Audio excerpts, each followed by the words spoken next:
There's something that people don't realize about digital marketing that I often have to explain to them about the marketing funnel, right? They don't think through every step that their customer has to take to get to the place they want their customers to get to, right? Think through it sequentially, right? Like maybe you reach someone with an ad on Google or Facebook, or you send them an email. What steps do they have to take to get to where you want them to go? Do you want them to get them to buy something, or to contact you through a form, or what? And what are the steps between where you reached them and where they took that action? That's your funnel, basically. And it's a certain number of steps that happen between when you first reached them and when they took the action you wanted, which is the conversion, okay? How many steps are there in that process? The more steps there are, the less people are gonna make it. It's kind of like you're asking customers to go on this sort of journey. I'm visualized like Indiana Jones or Romancing the Stone or whatever. They're going through this journey, and the longer that journey is, the fewer people survive, okay? Because if you look at, let's say you set up a Google Analytics goal funnel, you're gonna see that people drop out at every step. And so let's say we're doing email marketing.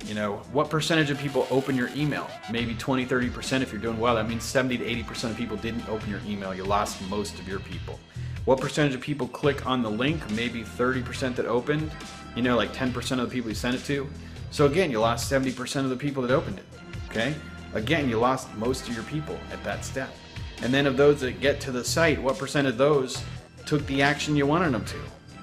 Again, like a low percentage of people do. So you got to reduce the number of steps in your funnel if possible, because with every step that you lose people, you're increasing your cost per conversion, your cost per sale, your cost per lead, okay? So simplify your funnels, okay?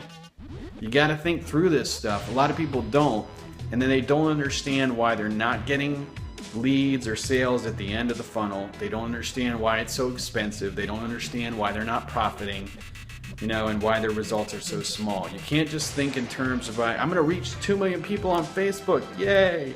They don't think about how those numbers fall so quickly, Let's say you got like 100,000 Facebook fans, and because of the reach apocalypse and so few people are seeing your organic posts, let's say like 2.6% of your people are seeing your posts because you're not advertising.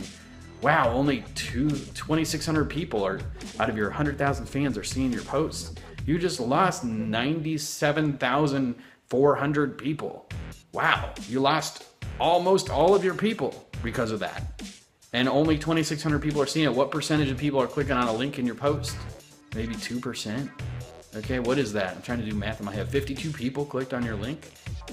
Well, you better have a 2% conversion rate on your site, or only, maybe one person out of your 100,000 fans is gonna do something on your site. It's depressing, yes, but this is the reality of the numbers. And if you don't think about your funnel numbers, you won't understand why you're not getting results, okay? So what's the solution? You got to cut out those steps. That's why we don't really do fan marketing anymore, and we haven't since 2013. Use a Facebook ad to send someone directly to the site. Use a website conversion ad, not a website traffic ad, not a boosted post, right? Get people to go to that site and take that action right away. Reduce the number of steps. Put the form on every page. Don't make them click an extra link to get to the form. Stuff like that. Reduce the number of steps in your funnel. Make it easier for your customers to get where you want them to go. Make them take less steps. Saves you money, gets more people to the end of the journey, and it reduces your cost per sale and increases your profits. You got to think through the funnel or you'll never profit.